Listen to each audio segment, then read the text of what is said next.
Le Dieu qui donne l'espoir à ceux qui étaient au Dieu enchaîné, sans aucune espérance. La Bible dit, ce peuple-là était assis dans les ténèbres, gisant sous le poids de son péché, exposé au marché des esclaves, prêt à être égorgé, prêt à être livré à la mort, prêt à être vendu. Lorsque tout à coup, une lumière parut dans les ténèbres, donnant du coup l'espoir à tous ceux qui n'espéraient plus jamais. Ceux à qui il avait été dit, jamais tu ne connaîtras l'enfantement. Ceux à qui il avait été dit, votre famille sera la dernière du village, la dernière de la ville et la dernière de la nation. Ceux à qui il avait été dit, la seule chose dont vous méritez, vous, c'est d'être au bas de l'échelle. Votre seul mérite, c'est l'humiliation, c'est le rejet, c'est l'abandon. Lorsque ce jour-là, la Bible dit, sur le marché des esclaves parut un homme, n'ayant aucune apparence, capable d'attirer les regards, un homme rempli d'humilité, un homme modeste, sans aucune mallette à la main, sans aucune escorte. Ce jour-là, il est arrivé sur le marché des esclaves et il a demandé quel est le prix à payer. Car je suis venu pour les libérer. Et la Bible dit que le maître des esclaves, c'est-à-dire le diable, étonné, s'est mis à ricaner. Parce que cet homme n'avait aucune mallette à la main, qui laissait entrevoir sa richesse, qui laissait entrevoir sa divinité, qui laissait entrevoir toute sa puissance. Mais il a dit, je veux savoir le prix à payer, car je suis prêt à le payer. Satan s'est mis encore à rire. Et il a dit, est-ce que tu sais qu'il ne s'agit ni d'or ni d'argent? Et cet homme a dit, je veux juste savoir quel est le prix. Peu importe le prix, je suis prêt à le payer. Et la Bible dit que ce jour-là, il a pris ta place. Il a donné sa vie pour toi. Il a donné sa vie pour ta famille. Il a donné sa vie pour ta nation. Et il t'a relevé de la mort. Il t'a relevé de la misère pour te faire passer à la vie, pour te donner de posséder désormais la richesse, pour te donner de posséder désormais la gloire, pour te redonner l'espoir, alléluia, et pour te faire asseoir à la table des grands. Au nom de Jésus-Christ. Et la Bible dit, ayant versé son sang, dès que la première goutte de son sang touchait et rentrait en contact avec la terre, cette terre sur laquelle tu as été maudit, la Bible dit, le sort fut conjuré à jamais. La malédiction de ta vie a été brisée à jamais. Et désormais, plus rien n'est retenu contre toi. Ni contre toi, ni contre ta famille, ni contre ta descendance. Au nom de Jésus-Christ, il est celui qui t'a racheté. Il est celui qui t'annonce ce matin que tu es libre. Il est celui qui t'annonce ce matin que tu n'es plus redevable, ni au diable, ni à ta famille, ni en plus aucun autel de ta famille. Au nom de Jésus-Christ, il dit seulement va et conserve cette liberté. Ne la compromets pas. Ne la vends pas. Parce que aucune pièce d'argent,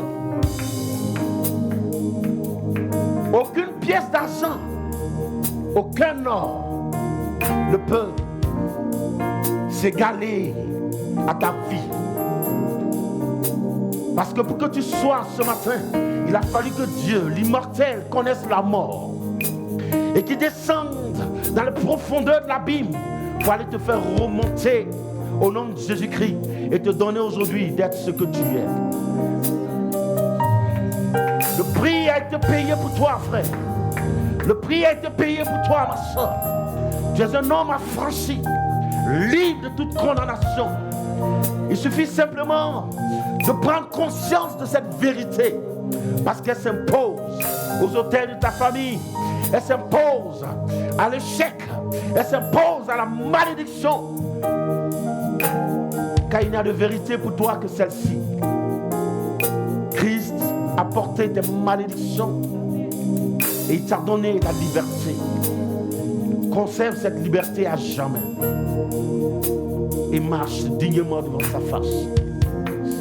Au nom de Jésus-Christ. Au nom de Jésus-Christ. Au nom de Jésus-Christ. Oh, merci Seigneur. Pour ta grâce, sois béni et sois glorifié. Au nom de Jésus-Christ. Amen. On acclame le Seigneur.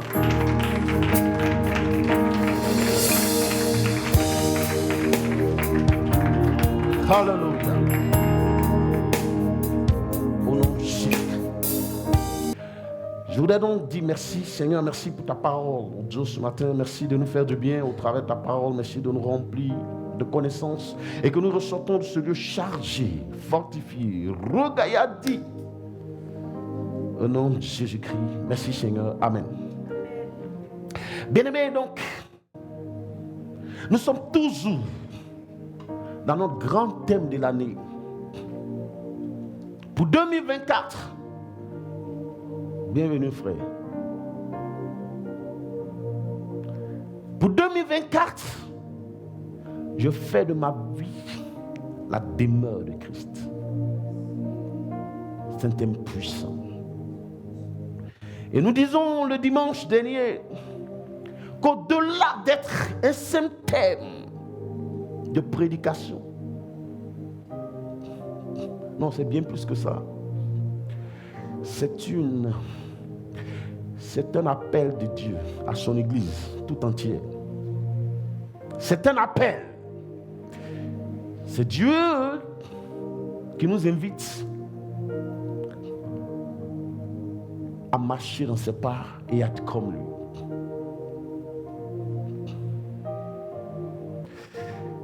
Et si Ephésiens 5, à partir du verset 1, Ephésiens 5, 1 nous invite à être imitateurs de Jésus, de Christ.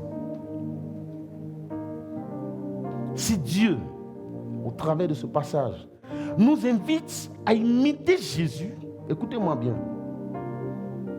Parce que Dieu qui est saint en nous, qui est juste, en qui ne se trouve aucun mensonge, ne peut pas nous demander de devenir comme Christ si il n'a pas mis en nous cette capacité de devenir comme lui. Mathématiques. C'est pour ça en 1 Corinthiens 10, verset 13, il dit aucune tentation n'est au-delà de votre force.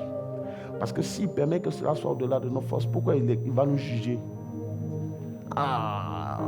Cela démontre et révèle la justice de Dieu. Et bien aimé, qu'est-ce que cela veut dire? Et en sous-thème, nous avons parlé du renoncement. Et en semaine, le Seigneur m'a dit ceci. Puisque ce n'est pas juste une prédication ou bien des thèmes de séminaire simplement, puisque c'est une vie, c'est un mode de vie, ma volonté, mon désir, c'est que vous deveniez comme moi. Alors, au fur et à mesure que tu enseignes, vous allez faire ce qu'on appelle les cas pratiques. Pour voir si mon peuple effectivement épouse la vision. Parce que si tu te contentes juste de parler et d'avancer, quelle aura été la preuve que les gens sont vraiment en train de devenir comme moi? Donc, on va faire aujourd'hui des cas pratiques. Et donc, si vous voulez, dans le renoncement, on va voir un autre sous-thème. Le pardon. Comme cas pratique, le pardon. Dans le sous-thème là, il va s'appeler la puissance du pardon. La puissance du pardon. Bien-aimé, ce que je voudrais que tu saches d'entrée de jeu, c'est que Jésus, lorsqu'il était sur la terre, il était 100% homme et 100% Dieu. Les deux à la fois. C'est tellement magnifique la Bible. Ça veut dire qu'il a dormi pendant 9 mois dans le ventre de sa mère. Comme toi et moi, nous avons aussi dormi dans le ventre de nos mères. C'est pourquoi il n'est pas venu sous la forme d'un ange. Parce que s'il était venu comme un ange, les hommes n'allaient pas croire. Les hommes n'allaient pas chercher à changer. Mais Dieu lui a donné les deux natures. Donc, en tant qu'homme, le côté 100% homme a fait qu'il a été obligé de dormir pendant 9 mois dans le ventre de Marie. 9 mois après, quand il naît, il a appris à s'asseoir comme tous les autres enfants, les autres humains. On est en train de parler du côté humain. Il a appris à s'asseoir, il a appris à s'arrêter, il a appris à marcher, il a appris à parler, il a appris à courir. Et ce qui est extraordinaire, c'est que Hébreux 5, verset 7 à 8 dit ceci. C'est lui qui, oui, dans les jours de sa chair, de sa souffrance, ayant présenté avec de grands cris, oui, et avec larmes des prières et des supplications, comme un homme, ayant présenté avec de grands cris, c'est-à-dire il a connu la souffrance comme un homme, 100% homme, oui, à celui qui pouvait le sauver de la mort, à celui qui pouvait le sauver de la mort, donc à son Père. Continue. Et ayant été exaucé à cause de sa piété, et ayant été exaucé à cause de sa piété, a appris. Regardez, comme un enfant naturel, lui aussi il a appris quoi? Bien qu'il fût fils. Bien qu'il fût fils de Dieu, il a appris quoi? L'obéissance par les choses qu'il a Non, c'est faites. bon. Lui aussi, regardez, comme un homme naturel, il a appris l'obéissance à Dieu. Comme nous sommes en train de l'apprendre nous aussi ce matin. Vous voyez, non? Nous sommes en train d'apprendre l'obéissance. Par l'enseignement, par la prédication. Donc lui, il a fait pareil. Il a appris lui aussi l'obéissance. C'est-à-dire, comme Paul dit à Timothée, exercez-vous à la piété. Lui aussi, il a appris. Donc il s'est exercé. Parce qu'il n'est pas... C'est sur le champ là. Il a appris. Alléluia. C'est ce que la Bible nous dit, non? C'est assez clair dans un français simple. Il a appris l'obéissance. Comme nous l'apprenons nous aussi. C'est extraordinaire ça. Maintenant, quand on prend le 100% Dieu, le 100% Dieu là, la chose qui a fait de lui le 100% Dieu, ou celui qui a fait, Seigneur, pardonne-moi, de chosifier, mais c'était une façon de traduire. Donc, ce qui a fait de lui le 100% Dieu là, Dieu nous a accordé la même chose. Entre guillemets, chose, entre guillemets. C'est-à-dire, il nous a accordé le même Saint-Esprit. Ce qui a fait la différence, ce qui a fait de lui le 100% Dieu là, c'est l'Esprit de Dieu. Parce que l'Esprit de Dieu, c'est Dieu lui-même. Donc, en tant qu'homme, la dimension de Dieu, la dimension divine est venue en lui. Parce qu'il était pleinement rempli de l'Esprit et revêtu pleinement de l'Esprit. Or, nous aussi, le même Saint-Esprit qui était en Jésus, et qui lui permettait de réussir en toutes choses, le même esprit là, Dieu l'a mis en nous. Donc ça veut dire nous aussi, nous sommes 100% hommes et nous pouvons être 100% Dieu. Vous avez vu comment je parlais, non? Nous pouvons. Ça veut dire que ça dépend de nous. Aujourd'hui, nous pouvons choisir de devenir 100% Dieu. Parce que Dieu ne nous a pas donné l'esprit à moitié. Donc, le 100% Dieu, là, c'est en nous. Ce n'est pas la maladie qui est en toi, mais c'est le Saint-Esprit, celui qui donne la vie. Alléluia. Donc, nous aussi, nous le pouvons. Donc, si Jésus, en tant que la tête de l'Église, la tête et chef de l'Église, a triomphé, si Jésus, en tant que la tête et le chef de l'Église, a pu, ça veut dire nous aussi, en tant que membre de son corps, parce que quand la tête se déplace, c'est tout le corps qui se déplace. Donc s'il a pu, la tête a pu, ça veut dire que nous, les membres du corps, nous aussi, nous pouvons. Est-ce que je me fais comprendre? Quand la tête rentre dans une maison, c'est tout le corps qu'on voit. C'est vrai qu'on regarde. Quand la personne part, on regarde à son visage, mais ce n'est pas sans son corps. Alléluia. On regarde d'abord son visage, ensuite on regarde la tenue qu'il a portée. On dit les hommes, quand ils s'habillent, on regarde la ceinture, la montre, la chaussure. Donc forcément, la personne va regarder. Il va regarder ton visage quand tu parles, mais après il descend sur le corps. Donc ça veut dire que tu es déplacé avec tout ton corps. Donc si Christ a gagné, c'est tout le corps qui a gagné. Vous comprenez? Ça veut dire que nous aussi, nous pouvons. Donc si Christ, alors qu'il était en train d'être fouetté, par qui? Frappé, il a été baffé, il a reçu une baffe des mains des hommes qu'il a créés. Aucun père ne peut accepter que son propre enfant qu'il a mis au monde, c'est lui qui le frappe dans la rue devant les gens, il le traîne dans la boue. Est-ce qu'un tel père peut pardonner? C'est ce que Jésus a subi. Les hommes qu'il a créés, qu'il est venu racheter, ils l'ont frappé, humilié, ils l'ont mis nu. Donc ça veut dire que si Jésus a été capable de pardonner à ceux-là, ça veut dire que toi aussi tu le peux. Et si Dieu nous demande donc de l'imiter, ça veut dire que Dieu sait ce qu'il a mis en nous. Et c'est pourquoi, par exemple, quand il a appelé Gédéon, il a vu Gédéon, il a appelé vaillant héros, c'est parce qu'il savait qu'il portait vraiment des valeurs. Gédéon ne savait pas. Mais Dieu lui a dit vaillant héros. Il a commencé à chercher autour de lui de qui il parle. C'est-à-dire qu'il ne connaissait même pas, il ne savait pas qui il était, il ne connaissait pas son identité. C'est pourquoi tu ne dois jamais confesser de ta bouche que tu es pauvre. Jamais. Parce que si tu es né de Jésus, tu es forcément riche. Parce que tout ce qui sort de Dieu est forcément frappé du sceau de la bénédiction. Est marqué du sceau de la bénédiction. Quand tu naissais de Jésus, ce qu'il est, c'est ce que tu es.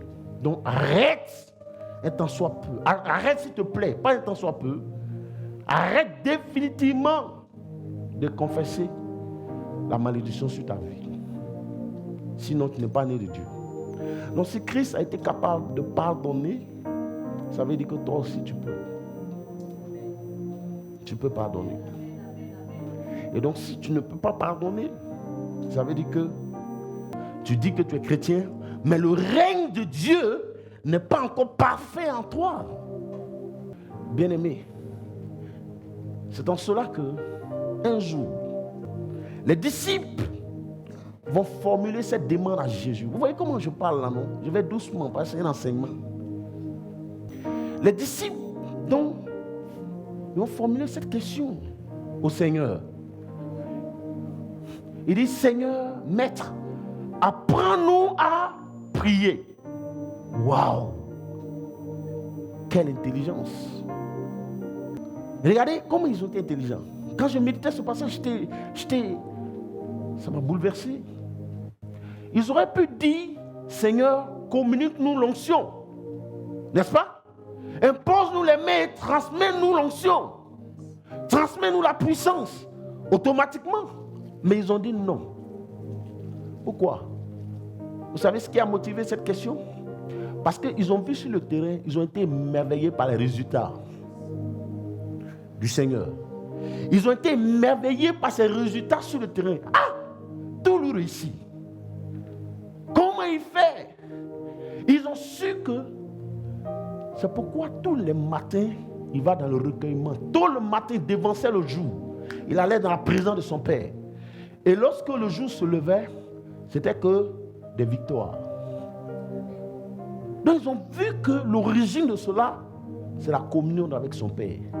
C'est pourquoi ils ne vont pas demander qu'il leur impose les mains pour leur transmettre l'onction, mais il lui demande plutôt de leur apprendre à prier.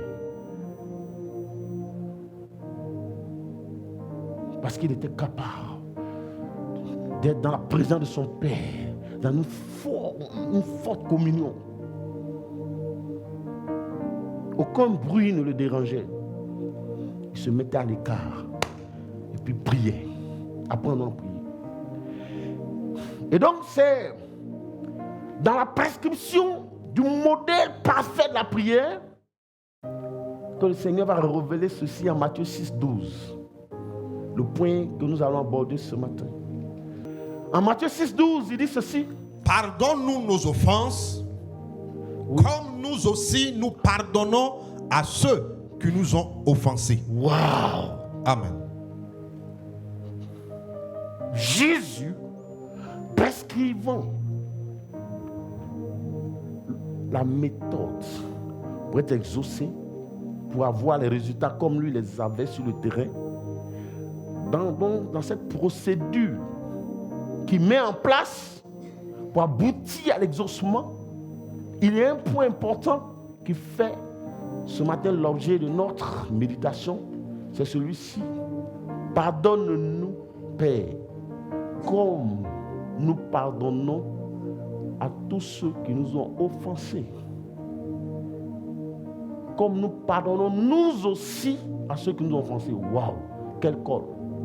C'est une véritable code de la part du Seigneur. C'est une vraie code même. Jésus est en train de dire, Père, pardonne-nous, parce que nous-mêmes, nous pardonnons aussi à ceux qui nous ont offensés. Ça veut dire deux choses. La première chose,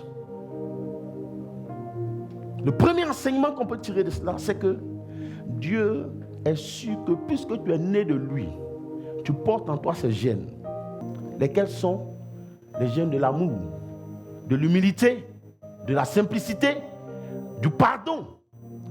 N'est-ce pas? Voici les gènes de Jésus. Donc ça veut dire, non, le Saint-Esprit est en train de m'enseigner encore là, c'est trop fort. Ça veut dire que ce que nous venons de confesser là, c'est vrai. Parce que Dieu, il est assis là-bas, lui, il n'a pas de problème en ce qui concerne le pardon. Lui, il est sûr que si Anneau est né de lui, sorti de ses entrailles, ça veut dire que Anneau porte en lui ses gènes. Donc Anneau porte naturellement le pardon. C'est pourquoi Dieu dit sans inquiétude, il le dit sans embâche, que moi, Père, pardonne-moi, parce que moi aussi, j'ai l'habitude de pardonner à tous ceux qui m'ont offensé. Tu as chaud, hein?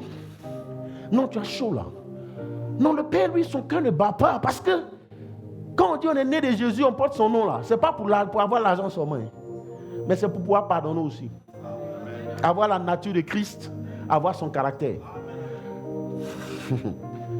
Mais c'est ça. Donc ça veut dire que si Dieu est capable de croire que toi, tu peux pardonner de façon automatique, ça veut dire qu'effectivement, de façon automatique, sa vie coule en toi. Et qu'il n'y a plus de toi de maladie héréditaire. Il n'y a plus effectivement en toi de chèque, de malédiction. Comment quelqu'un qui est né de Dieu peut être maudit? Ça vient d'où? Ça vient d'où?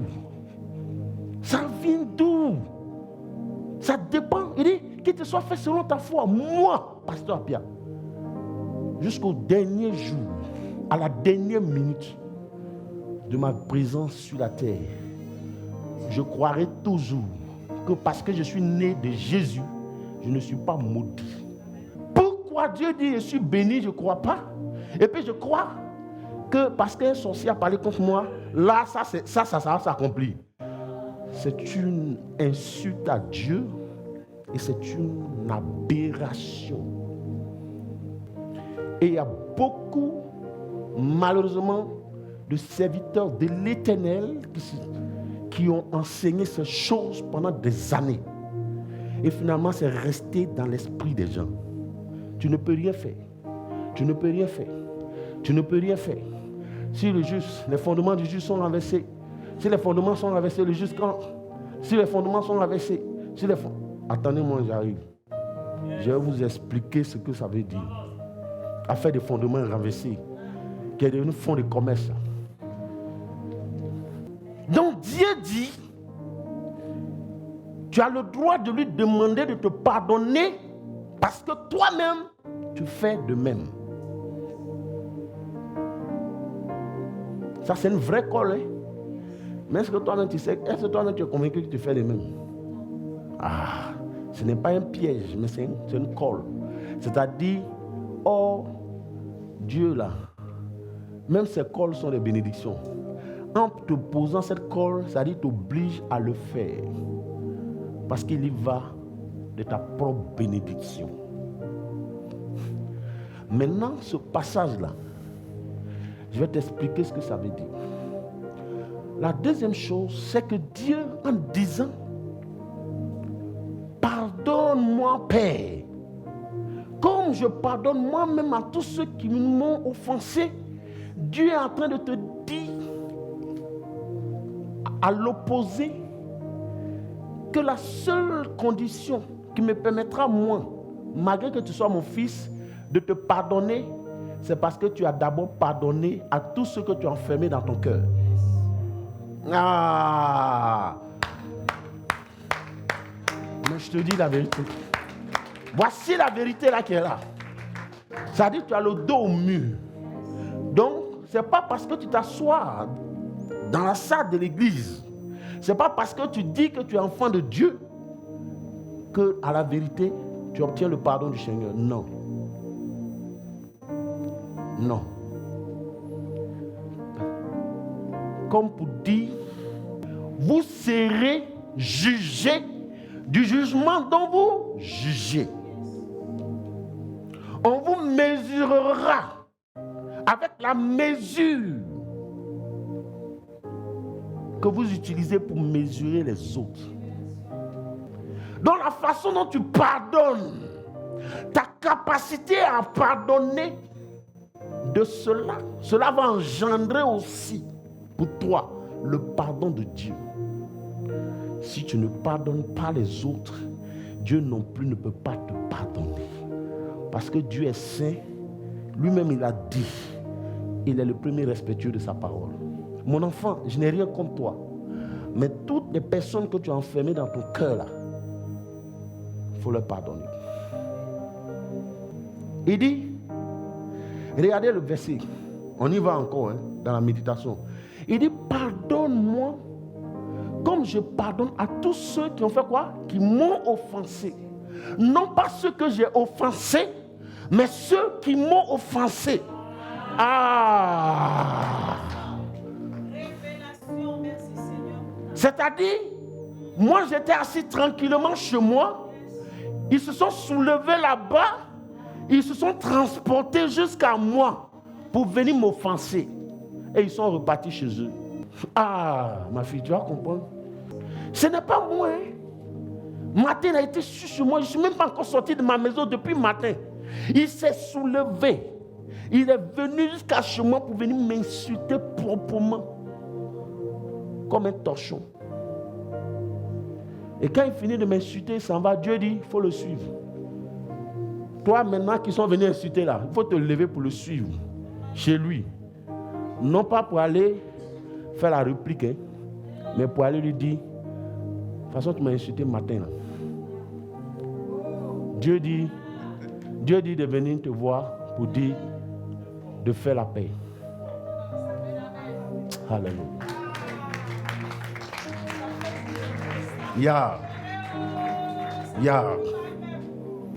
Voilà ce que le Seigneur dit. Il dit, suis-le jusqu'à chez lui pour aller faire la paix avec lui. Parce que si pardon signifie, si pardon pour toi, c'est quand quelqu'un te dit, regarde sa grosse tête là. Et puis tu dis, tu sais, matin le frère m'a insulté, ma grosse tête, mais je n'ai rien dit, j'ai pardonné. C'est que tu aimes plaisanter. C'est quand ça t'arrache une partie de toi. Comme Jésus, lorsqu'il subissait le fouet, ça arrache. Et qu'à la fin, quand il était méconnaissable.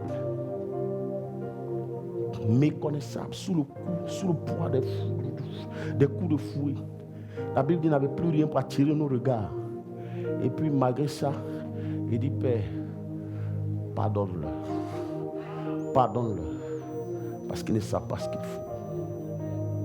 C'est quand tu seras capable de faire pareil. C'est en ce moment que je saurai que tu es comme moi. Parce que tant que ça ne t'enlève pas une partie de toi-même et que tu dis que tu as pardonné, ça veut dire que l'œuvre de Dieu n'est pas encore parfaite en toi. C'est pourquoi il dit, lorsque tu vas à l'autel, pour aller faire ton offrande, et que tu te souviens que ton frère a quelque chose contre toi, lui, il a quelque chose contre toi. Pas toi qui as quelque chose contre lui, mais laisse ton offrande là et va à sa rencontre. Parce que rien ne presse. Le royaume des cieux n'est pas pressé de recevoir ton offrande. Le royaume n'est pas en retard. Le royaume n'est pas pressé de recevoir ton offrande. Va jusqu'à lui, fais la paix avec lui. Ensuite, reviens faire ton offrande. Et ton offrande sera agréée par Dieu. Le pardon, ça déchire, ça brise, mais ça reconstruit. Jésus l'a fait et il veut que tu fasses pareil. Bien-aimé, ce que tu dois savoir, c'est que pourquoi dit-on que le pardon est une puissance? Parce que le pardon, la première chose que ça mène dans la vie de l'homme, c'est que ça te libère toi-même, en premier. Ça te libère toi-même en premier. Parce que des gens veulent te charger d'un poids. Et parce que tant que tu ne pardonnes pas, c'est vrai que tu as emprisonné des gens dans ton cœur, mais tu t'emprisonnes toi-même. Parce que tu es obligé de gérer tout ça. Et donc tu n'es pas en paix. Et comme j'ai l'habitude de le dire, les prisonniers, on en prend soin. À la Maca, on leur donne de la nourriture. Peu importe la qualité de nourriture qu'ils reçoivent. Mais toujours est-il qu'on les nourrit. Et toi aussi, en tant que propriétaire de la prison, tu es obligé de nourrir ces personnes-là. Par quoi? Par la haine, par les jurons, par des paroles de malédiction, de méchanceté, par la rancune. Parce que forcément, ils vont se signaler. Par un événement ou un autre, tu vas te souvenir qu'il y a des gens qui sont dedans. Ils vont réclamer leur nourriture. Or, la nourriture que tu peux leur donner, c'est la haine. Or, en manifestant de la haine, tu es en train de t'auto-détruire. Donc, c'est-à-dire que tu t'emprisonnes toi-même. Donc, lorsque tu libères les prisonniers, c'est toi-même que tu libères. Parce que tu n'as plus de charge. En ce moment, ton adoration est vraie. Cela est pur. Et cela reçoit l'agrément de Dieu. Parce que, regarde, le verset là est trop profond, c'est trop riche. Pardonne-moi comme je pardonne moi-même à tous ceux qui m'ont offensé. N'est-ce pas? Parce que tu sais pourquoi? Et Dieu a été clair. la Bible, elle est profonde. Dieu a été clair. Le passage, il est trop clair. Parce que tu sais pourquoi? Beaucoup de personnes qui ne me pardonnent pas, tu sais pourquoi? C'est quoi comme ils utilisent comme prétexte? Parce qu'ils disent, mais moi je n'ai rien fait. Je n'ai rien fait. Ils se font passer pour la victime. Ils se victimisent. Alléluia. Ils se victimisent. C'est-à-dire, moi, je n'ai rien fait. Mais j'étais assis chez moi. Mais d'accord, je suis prêt. Je veux pardonner. Je veux bien pardonner. Mais que le monde reconnaisse au moins que ce n'est pas moi. C'est pas moi. Moi, j'ai fait quoi, matin là? Non, dites-moi. Je veux qu'on me reconnaisse ça au moins. Dieu s'en fout. Mais c'est ça le problème. Mais de toi, moi, j'ai fait quoi? Non, frère, il faut me dire, j'ai fait quoi? J'ai fait quoi? Et moi, je veux pardonner, je veux bien pardonner. Mais qu'on me reconnaisse ça au moins. Tu penses que le diable, là, lui, il demande pardon? Lui, il fait exprès, il vient te provoquer pour créer la prison dans ton cœur. Parce qu'il dit, il a juré à Dieu que lui ne va pas aller seul en enfer. Des enfants, là, j'ai ramassé beaucoup. C'est le défi qu'il a lancé à Dieu. Moi, je suis condamné ici. Mais ça ne va pas se passer comme ça. Je vais entraîner un grand nombre avec moi. Tu veux faire partie de ce nombre? Parce que quand tu dis, je ne peux pas pardonner, tu sais ce que tu es en train de dire indirectement? Tu es en train de dire ceci à Jésus. Ah, si c'est comme ça, te suivre là, moi, je préfère rester dans mon coin. Parce que c'est trop compliqué. Donc, tu es en train de renoncer au ciel. Or, la vérité, c'est que si tu restes dans cette situation, effectivement, tu ne vas pas rentrer au ciel. C'est pourquoi en Matthieu 16, 24, il dit que celui qui veut me suivre se charge, qu'il renonce à lui-même et qu'il se charge de sa croix. Donc, il dit, il faut te charger de ta croix d'abord. Donc, c'est ta croix-là qui est là. Ça t'a été imposé. Dieu sait que ça t'a été imposé. Mais toi, porte. Il faut la porter. Est-ce que je me fais comprendre? Parce que si tu estimes que tu as été blessé et que c'est pour ça que tu te comportes comme ça, si tu ne te repens pas, toi aussi tu risques de blesser les autres. C'est comme une femme qui a été violée. Tant qu'elle ne pardonne pas, elle ne peut plus aimer un homme. Elle voit tous les hommes en violeurs, même son propre mari. Et ça, c'est courant, on le voit dans la société. Même son propre mari a du mal à aller avec elle. Chaque fois, elle voit l'image du violeur. Donc, si tu ne pardonnes pas, tu ne peux pas obtenir le pardon de Dieu. Je vais vous rendre. J'ai dit, il n'y a pas de cas pratique. Je vais vous donner quelques exemples. Moi, par exemple, comme Abraham, c'est pour ça que je reviendrai sur. Peut-être dans cet enseignement, on parlait de l'affaire de Lot. C'est pas toi de ton Lot, on voit ça. Comme Abraham. Moi aussi, j'ai eu mon neveu, mon propre neveu, le fils à ma petite soeur, même père, même mère, qui était chez moi dans ma maison. Donc, je prenais les prises en charge, payais son école, tout. Il était dans ma maison, c'est chez moi qu'il s'est marié. Donc, c'est mon fils. Mais un jour, en pleine église, il faisait partie d'un certain nombre de personnes qui sont mal comportées. Tout le monde, les gens étaient là quand je parlais, publiquement. Il a pris le micro et il m'a répondu. C'est-à-dire, je ne pouvais même pas m'attendre à ça. Et l'église tremblait comme ça. Il s'était tombé. Il y a un qui s'est levé, il allait le gifler.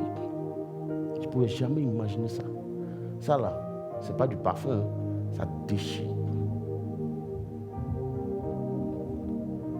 Et quand sa mère devait venir me demander pardon, c'est ce qu'elle disait. Elle dit, au lieu de présenter, elle dit, non, c'est ton pauvre fils, il a fait des choses, il faut laisser tomber. Ce n'est pas fait pour encourager. J'ai été... c'était une période de forte douleur, d'humiliation. Mais moi, ça m'a déchiré le cœur. J'étais en colère contre sa mère. Et on a notre aînée qui a pris, elle tombait des nues. Elle a brûlé, dit tout. Elle dit, j'arrive pas à croire. Donc tu as fait ça, ton nom. Après, je trouvais des prétextes, non, je ne voulais pas parler de mon nom, je voulais... Bref, elle dit, retourne là-bas et excuse-toi publiquement. Il ne l'a jamais fait. Ça déchire ça. C'est comme ton propre père qui t'a mis au monde, tu le déshabilles. Là. Ça déchire. Mais au jour d'aujourd'hui, malgré qu'il n'a pas fait ça, moi, j'ai l'obligation de laisser tomber. Sinon, je ne vais pas entrer au ciel. Moi qui dis et connais la parole de Dieu, là, tu joues avec le Seigneur. C'est-à-dire, dans la douleur, je priais toujours. Je dis, Seigneur, permets que cette situation se règle. Permets que cette situation se règle. Permets que cette situation se règle. Parce que je sais que si je meurs avec ça, je ne rentre pas au ciel. Tout dernièrement, je suis rentré, on s'est vu, tonton, mon cher, il n'y a pas de problème. J'ai l'obligation, de laisser tomber. Sinon, je suis en train de me blaguer moi-même. J'ai un ami, c'est un frère dans le Seigneur. C'est un serviteur de Dieu comme moi. Aujourd'hui, on est comme ça. Comme ça. Mais est-ce que tu sais que quand j'ai fini l'école, moi je suis quelqu'un de très dynamique. Il avait une femme, il avait un enfant, moi aussi j'avais une épouse. Et je venais de faire mon enfant. Et comme il sait que je suis très dynamique, il a monté une boîte, il est venu me voir. Vraiment, homme de Dieu, pardonne-moi. Mais je vais donner le cas, parce que ça est dans mon cœur. Mais pour que vous compreniez, vous sachez que ce n'est pas facile. Et il me dit, j'ai monté une boîte, je veux qu'on fasse des affaires ensemble. Viens, je veux qu'on travaille ensemble. Et je lui ai demandé comment ça va se passer. Il dit, on fait 50-50. J'ai dit, non, on ne peut pas faire 50-50. C'est toi qui as créé ta boîte, donc tu peux pas me dire 50-50. À la limite, toi tu prends 70, moi il prend 30. Ça c'est raisonnable. Il dit, ok, il n'y a pas de problème. On a eu un marché de 14 millions et quelques. Moi, je suis allé voir une connaissance. On est allé ensemble. La personne a donné 1 million, on est allé à son bureau pour qu'on commence le marché. Quand on a honoré le marché pour que les gens puissent nous payer, et puis après on allait continuer le reste. Quand on a fini, à la dette publique, l'argent était bloqué. Et son papa venait d'être nommé quelque part dans une institution. Je ne veux pas dire tout ça. Mais je lui dis, lui-même, il sait que je n'ai rien contre lui. Non, franchement, c'est un frère même, mon frère de sang. Mais je vous donne ça pour que vous compreniez, que vous nous voyez, nous les hommes de Dieu, c'est pas facile. Et son papa est allé là-bas. Les gens ont refusé de payer. Écoutez-moi bien. Et moi, j'ai dit, je vais aller voir. Est-ce que tu me permets d'aller voir aussi? Il dit, il n'y a pas de problème, ok, tu peux aller. J'ai rencontré le directeur de la dette publique. Bon, je vous ai dit que j'étais très dynamique. Je rentrais partout. Je n'avais pas peur. Et j'ai vu le monsieur et je lui ai parlé. Nous voulons nous essayer. Essayez nous aussi de nous insérer. Et votre responsabilité à vous, en tant qu'aîné, c'est de nous aider. Mon frère là, il a une femme, il a un enfant. Moi aussi, j'ai une femme, j'ai un enfant. On a des arriérés de loyer tous les deux. Au lieu de venir vous demander de l'argent, si vous payez ça, on a un local qu'on paye. Si vous ne payez pas là, on est foutu. Depuis le local, ils vont nous chasser. Nos maisons, ils vont nous chasser. Ça dépend en quoi. C'est-à-dire que quand on va sortir là, on aura peur désormais de nous approcher des affaires. Donc, aidez-nous. Le monsieur a été touché. Il dit, est-ce que la société porte ton nom? J'ai dit non. Il dit, va dire donc à ton ami de venir le mercredi. Je suis allé lundi. Le mercredi qui vient prendre le chèque. Parce que c'était, je crois, chaque mercredi, il donnait les chèques. Je suis venu lui dire, on dit de prendre le chèque mercredi. La première chose qui va le premier signe, c'est ceci. Il va me dire ceci. Ah oui, ben c'est vrai que tu es allé là-bas, ils ont dit bon payer, mais en fait c'est parce que mon père y était allé. Bon, comme c'est une autorité, ils ont dit qu'ils ne pouvaient rien faire, mais après, ils se sont ressaisis. Ça, c'est un mauvais signe déjà. Moi, j'avais des arriérés de loyer. J'ai dit à mon propriétaire, vendredi, passé, mercredi, j'ai dit, le chèque passe. Moi, je te paye. Tout. Vendredi, j'attends jusqu'à 16 heures. Le frère ne m'appelle pas. Je prends le téléphone, je l'appelle. Je dis, mais on dit quoi? Le chèque n'est pas passé. Il dit, c'est passé.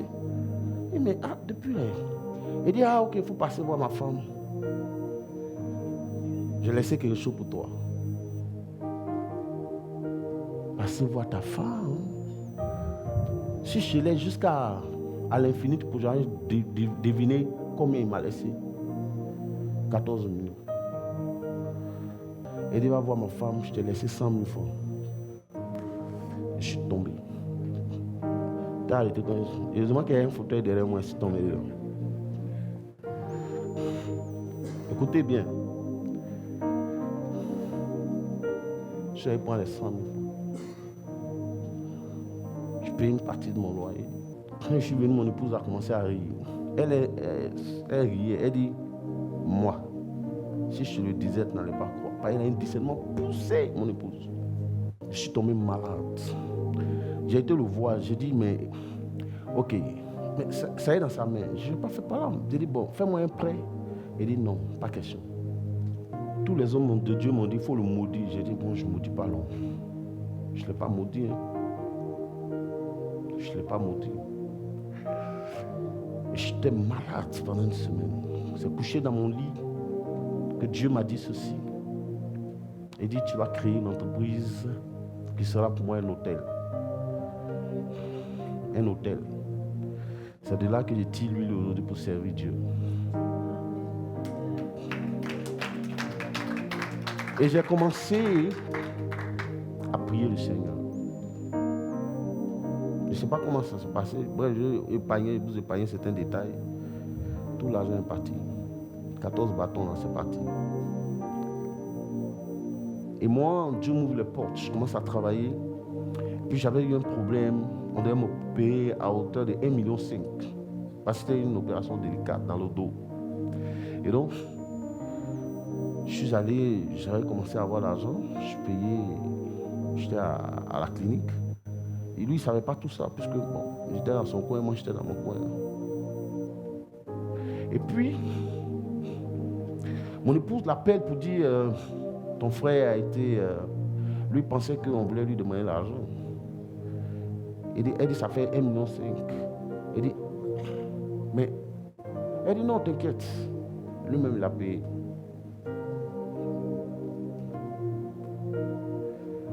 Je sors de la clinique. 2 semaines après, le frère m'appelle. Le frère a eu des problèmes. Il était à la porte de la prison. Et il me dit, il a eu tel marché, il a eu des soucis pour exécuter et que les gens sont capables de l'arrêter. Il en fait des 500 000. Et Dieu lui a mis à cœur de m'appeler. Je lui ai dit, mon âme était sous la douche, elle ne savait même pas. Moi, je ne devais pas bouger. Je lui ai dit, viens. Viens. Il a pris sa voiture, il est venu me voir. Je suis monté doucement. Elle ne savait même pas parce que j'étais dehors là. Je suis allé à la banque et puis il a tiré les 500 000, je lui ai donné. Je lui ai donné les 500 000. Parce que c'est mon frère. Il ne peut pas aller en prison. Sinon, si j'agis de même, en quoi je suis différent de lui? En quoi je ressemble à Christ? Je me permets de rendre ce témoignage. C'est le cas pratique. Hein? C'est pour ça que je dis ça. Je n'invente rien. C'est ça. Je l'ai aidé. Il n'est pas allé en prison. Après, il m'a remboursé les 500. Aujourd'hui, la première fois que je devais emprunter l'avion, c'est grâce à lui. Il y avait un programme, il m'a invité à l'étranger. C'est moi-même qui ai payé. Mais c'est pas... C'est grâce à lui que j'ai voyagé.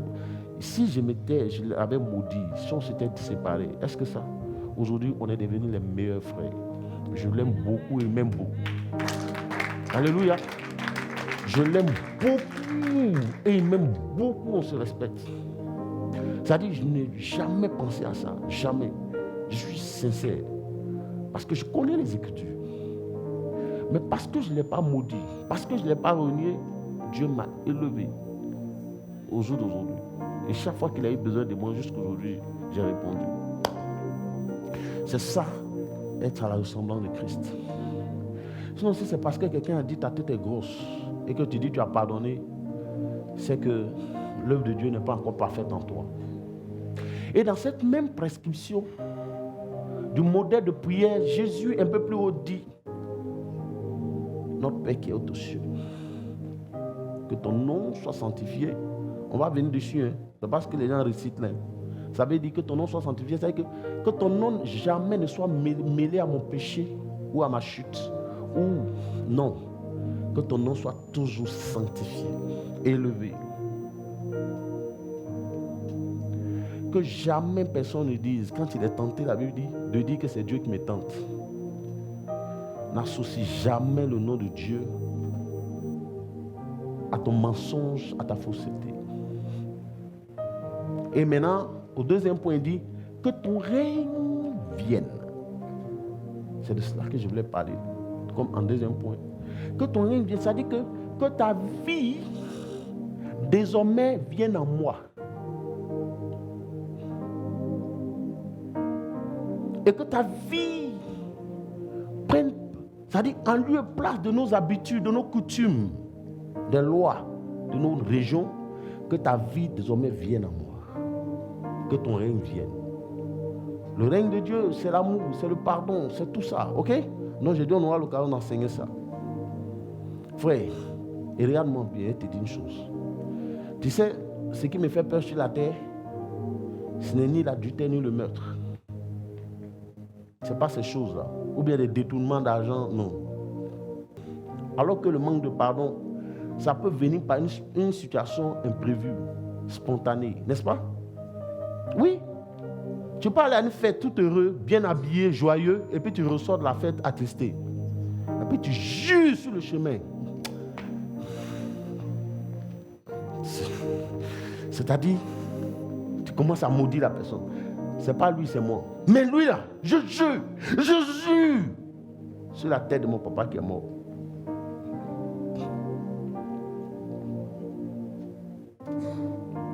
C'est venu d'une situation spontanée. Et tu commences à faire la place dans ton cœur pour la prison. Cas pratique. Cas pratique.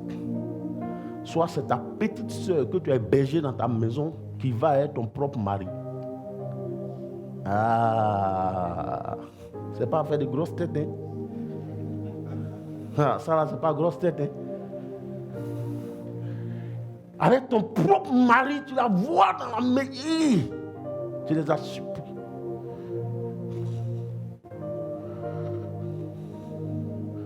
Dieu dit, pardonne.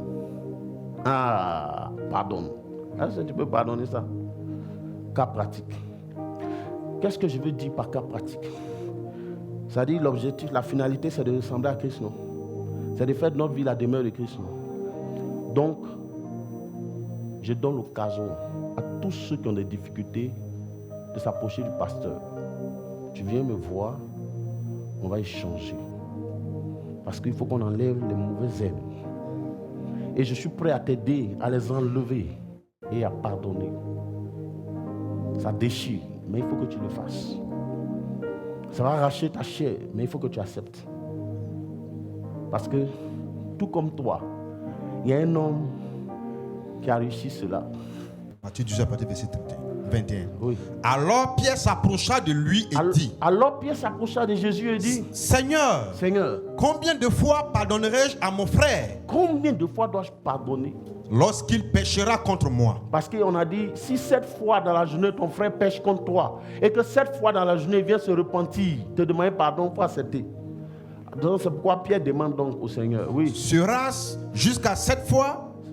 Jésus lui répondit. Je ne te dis pas jusqu'à 7 fois, mais jusqu'à 70 fois 7 fois. C'est pourquoi le royaume des cieux est semblable. Écoutez cette belle histoire. Oui. À un roi qui voulut faire rendre compte à ses serviteurs. Quand il se mit à compter, on lui emmena un qui devait 10 000 talents. Comme il n'avait pas de quoi payer, son maître ordonna qu'il fût vendu.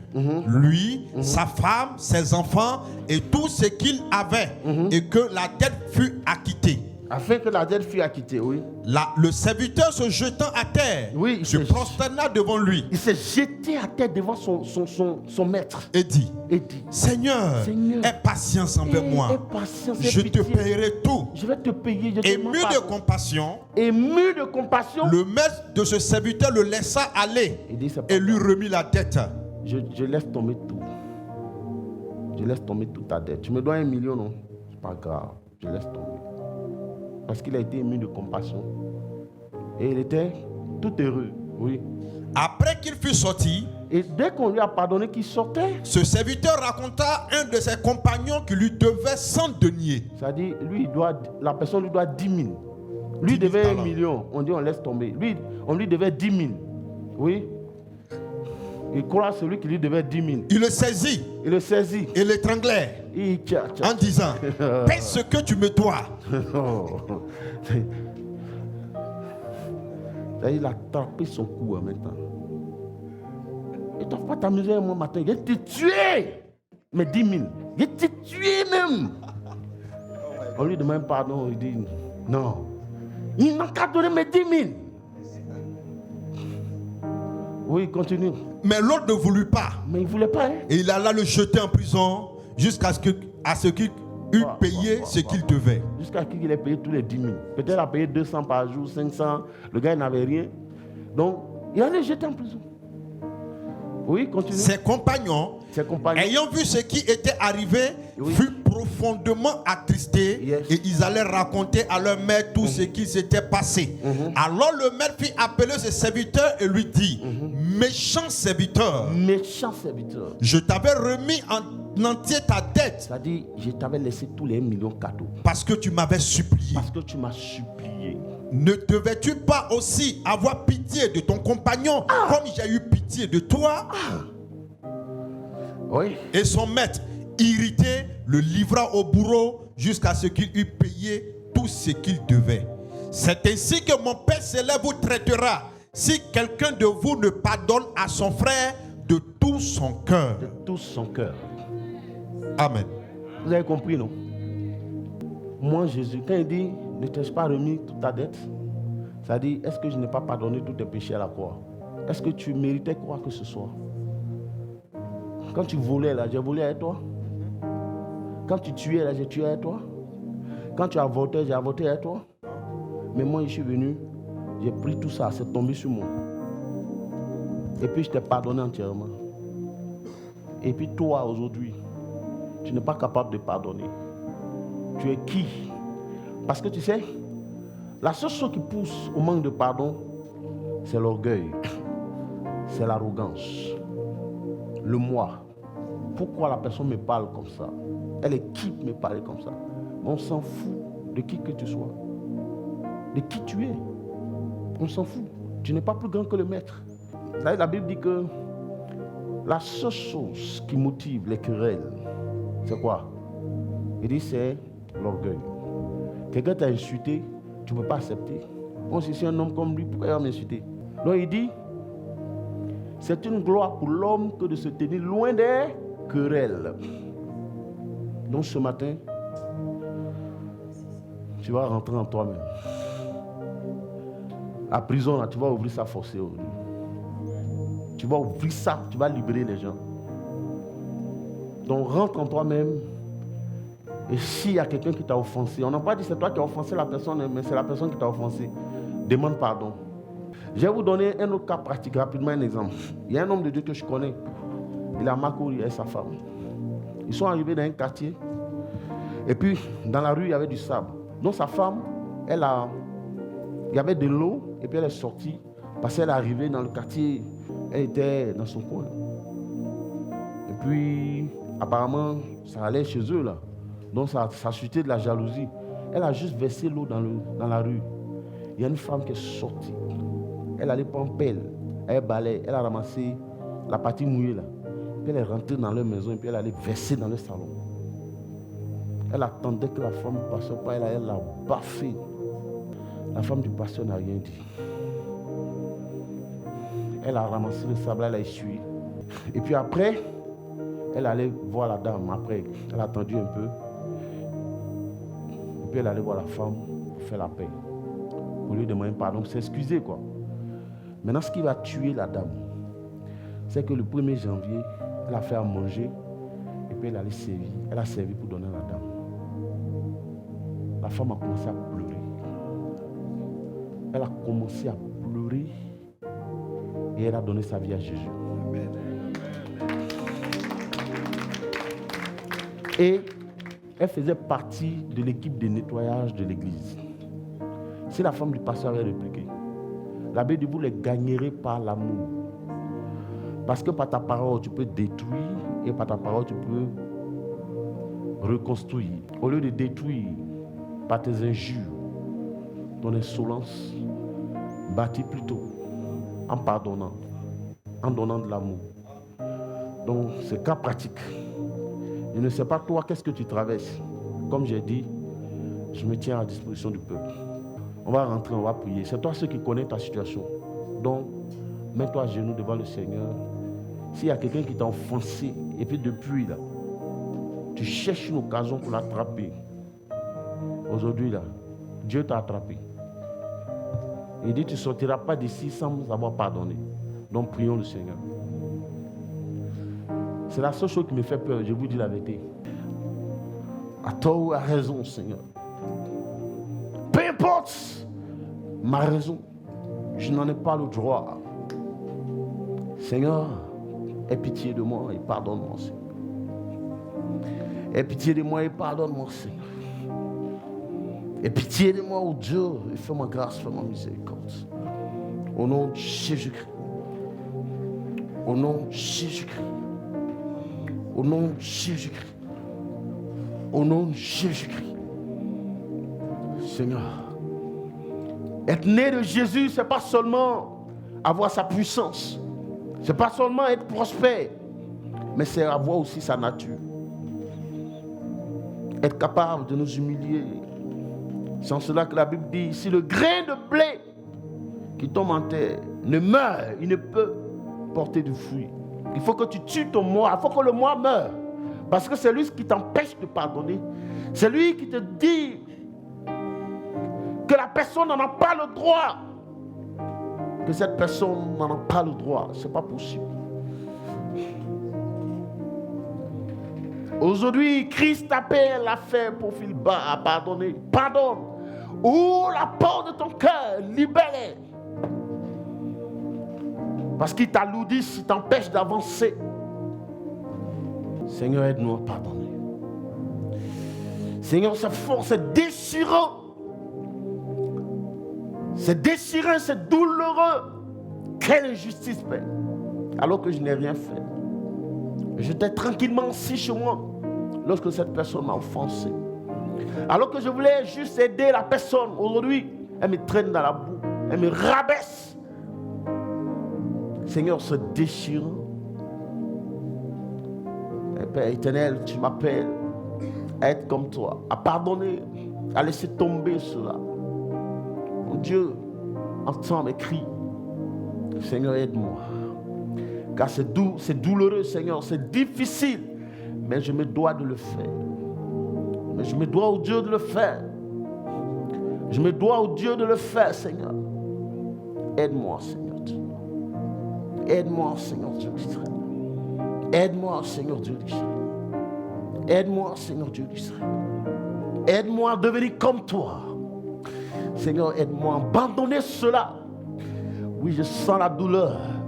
Je sens ma chair se déchirer. Oh mon Dieu, qu'est-ce que c'est éprouvant. Oh Dieu, qu'est-ce que c'est douloureux. Mais je me dois, Seigneur, de le faire. Et je veux le faire, Seigneur. Parce que tu l'as fait, toi, le premier. Seigneur, c'est pourquoi je me dois de le faire. Parce que, Seigneur, tes gènes doivent se manifester en moi. Lesquels sont les gènes du pardon, de l'amour, de la tolérance. Seigneur Dieu, je me dois. Parce que je suis né de toi. Parce que, Seigneur, je me dois de te ressembler. Aide-moi à le faire, à pardonner. Aide-moi, oh Dieu, à pardonner. Au nom de Jésus-Christ. Au nom de Jésus. Au nom de Jésus. Et que ton sang, Seigneur, Père, vienne ôter totalement, Seigneur, cela de mon cœur. Que ton sang vienne purifier mon cœur, Seigneur. Et qu'elle enlève et qu'elle fasse disparaître toutes les traces de prisonniers que je tenais dans mon cœur, que je gardais jalousement dans mon cœur, Père. Que toutes les traces soient effacées, ôtées. Car tu es l'agneau de Dieu qui ôte le péché du monde, Seigneur. Viens ôter cela. Aide-moi, Seigneur Dieu. Décharge-moi de ce fardeau. Parce qu'il est pesant. Parce qu'il est pesant, Seigneur. Parce qu'il m'empêche de courir comme la gazelle. Seigneur Dieu des amis. Aide-moi. Décharge-moi de ce fardeau, Père. Et fais-moi un homme accompli. Pour la gloire de ton nom, Seigneur. Au nom de Jésus. Oh, merci, Seigneur. Merci, Seigneur. Amen. Amen. Amen. On acclame le Seigneur.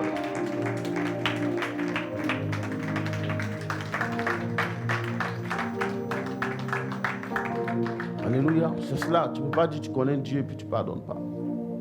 Tu connais Jésus, tu dois pardonner. Si tu dis que tu es né de Jésus, tu dois pardonner. Alléluia. Seigneur, merci pour ta parole. Ta parole, c'est la lumière la plus puissante. Et c'est le miroir qui reflète la réalité de nos vies, de notre état. C'est le seul miroir qui reflète notre image telle que nous sommes, au-dedans et en dehors. Seigneur, merci parce que ta parole est venue ce matin comme un miroir pour nous refléter notre réelle image. Seigneur, merci parce que Père, par ta parole, aujourd'hui, tu viens de nous libérer et nous avons compris l'importance de pardonner. Parce que pardonner, c'est une puissance. Puisqu'elle nous libère nous-mêmes. Nous sortons de ce lieu libérés, affranchis à jamais. Au nom de Jésus. Amen. Ça, c'est l'évangile vrai. Et ça va te procurer ce qu'on appelle les bénédictions durables et éternelles. Ce n'est pas à faire des nuits de percée.